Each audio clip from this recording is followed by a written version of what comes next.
Tired of being lied to about politics, the economy, world affairs, and national security? Find out what's really going on and why it matters. Thought-provoking news, timely insights, and critical commentary. Point Blank with Sam Kephart. The power of candor in an age of deceit.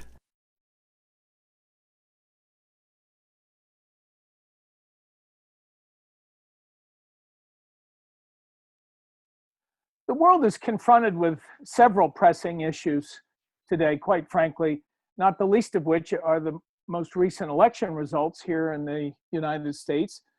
Donald Trump, the billionaire real estate developer and mogul from New York, defeated Hillary Clinton, our former Secretary of State here in the United States, for president-elect, to be the new president of the United States.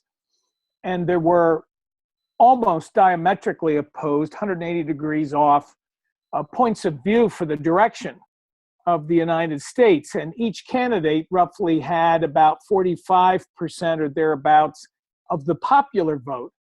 And so as a result, there's a significant division psychologically and direction-wise right at the moment here in the United States. Now, I'm of the opinion that the direction we were on under the 8 years of the Obama administration and prospectively under the continuation of that to some degree with a Clinton administration was the wrong approach. So I supported Donald Trump, but not the least of which were for some foreign policy reasons, which I'll get into in a minute. So anyhow, since the United States arguably, for better or for worse, is quote unquote the leader of the free world, I think the implications and the downstream derivations of what this election means to domestic policy, economic policy, social policy in the United States, and its effects on other countries.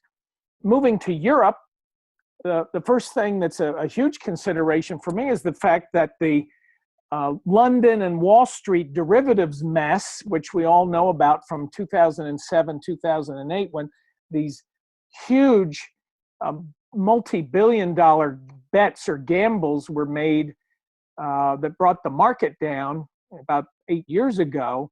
Well, here's the sad thing, folks. Those underlying derivative issues not only have not been properly dealt with, but there's now roughly 8 or 9 times the number of derivatives that there were in 07, 08. So not only was the casino mentality amongst the commercial banks and the Wall Street companies a bad idea, it's now 8 or 9 times bigger. So not only was it not fixed, it's a bigger balloon than it was before. And unfortunately, here in the United States, we have the Federal Reserve. And of course, you have the central banks in London and in Europe. And essentially, they pumped a lot of money into the system. And the concept behind the pumping of the money, the liquidity as they call it, or the printing of the money and putting that money into the banking system, essentially, the purpose of that was to re-liquefy, meaning make it easier for small business and individual consumers to get credit. Well, the banks, who were the in-between people to distribute that money to the consumers and the small business people, essentially they took the bulk of that almost free money, the loans they take on a wholesale basis from their respective central bankers. They took that money and instead went back to the casino. So we have this casino offshore where these derivatives are being gambled back and forth, and they took all that money and made the gamble now roughly 8 or 9 times bigger. So I think that's a huge issue that needs to be addressed because it's a ticking time bomb, and it has not been adequately solved or put to bed.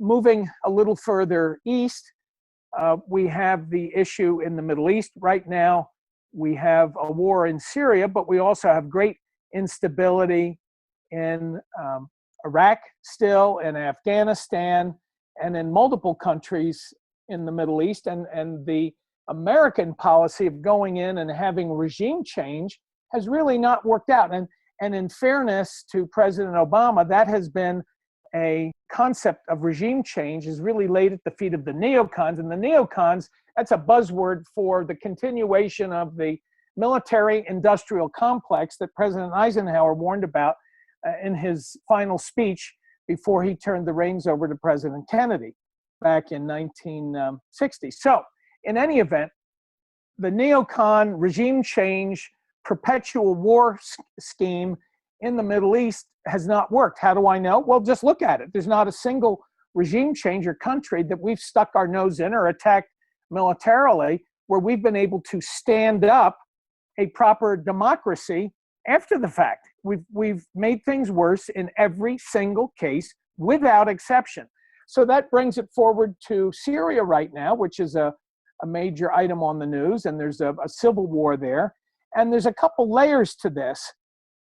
Basically, the neocons here in the United States, and Hillary Clinton was in favor of this, want to confront Vladimir Putin and Putin's Russia. Russia, of course, has been supportive of Syria since the middle 60s. And basically, President Assad of Syria, his father, another Assad, the original President Assad, was a client state, if you will, of Russia. So these folks have been close and in bed from a foreign policy and economic standpoint, an oil standpoint with Russia, basically for 50 years or so. And so now you have the United States and England. One of the critical things here that has not been made clear to the public is that there are two competing gas lines. Russia supplies right now today roughly 35 to 40% of the natural gas supply to several major Western European countries like France, Italy, parts of Germany, and so on. Fine. The gas has been flowing for years. It's a nice steady supply. Russia has lots of energy to sell, so there's no problem there. But the Brits and the Americans really don't like the idea that from a strategic standpoint and from a financial standpoint that Russia has A, that much control, and B, that much financial revenue coming from that. So now they want to build a competing gas line. Well, guess what? Both gas lines need to cross the country of Syria. And we have a graphic that you'll see here, and it basically lets you see in one picture what the core problem is, and yet you've never, ever seen this picture on any of the major news networks. So I would challenge you, why is that? And frankly, that's why the tagline for this show, Point Blank, is the power of candor, straight talk, in an age of deceit. And the deceit is you're not being told the truth about why all this stuff is happening in Syria. That's part of this equation as to why there's a war there. And the other part is that the United States and certain of the NATO allies want to have a much bigger war, God forbid World War III, because when you have a big war, you can then use the bonded indebtedness and the need for war materiel from the cranking up of the industrial military complex to offset and attempt to hide some of the misbehavior and malfeasance that's gone on in the derivatives market. So there is no good outcome here. And the whole thing of demonizing Vladimir Putin's leadership and basically putting sanctions on Russia, it's not a clean deal. They're doing it as a manipulation and a perpetration, not to really advance any overall healing in the Middle East. And frankly, that was one of the key reasons I supported Donald Trump. Donald Trump has stated that he will work with Putin to reshape Middle East policy and critical geopolitical issues elsewhere in the world. I believe that. I think they will be able to come to a working methodology. And I much prefer that to the perpetual war and the regime change scheme, which the neocons, the military-industrial complex, has been pursuing for 15 or 20 years, and it simply doesn't work. Moving on further, we have another emerging giant, of course, is the economics of China.